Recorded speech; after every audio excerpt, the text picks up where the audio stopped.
హనుమాన్ చాలీసా తులసిదాస్ రాశారు అని మనకు తెలుసు. అయితే అది ఎలా రాయబడిందో మీకు తెలుసా? ఈ కథ ఒక బ్రాహ్మణ వితంతువుతో మొదలైంది. ఆమె ఒకరోజు తులసిదాస్ కనబడితే ఆయనకు వినయంతో నమస్కరించింది. అప్పుడు తులసిదాస్ ఆమెను దీర్ఘసుమంగళీభవ అని ఆశీర్వదించారు. ఆ వితంతువు ఆశ్చర్యపోయి, నా భర్త ఎప్పుడో చనిపోయాడు అని చెప్పింది. తులసిదాస్, నా పెదవుల నుండి వచ్చినది నిజమవుతుంది.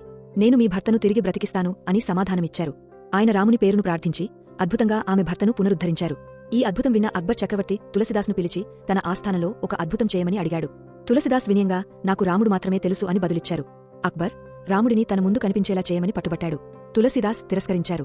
ఇక అక్బర్ తులసిదాస్ని వారి చెరసాలలో బంధించారు.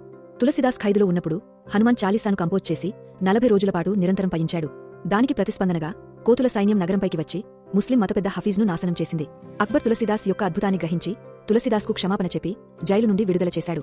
ఆ తర్వాత అక్బర్ తులసిదాస్కు స్నేహితుడయ్యాడు మరియు రాముడు లేదా హనుమంతుని భక్తుడు ఎవరూ బాధపడకూడదని డిక్రీ జారీ చేశాడు.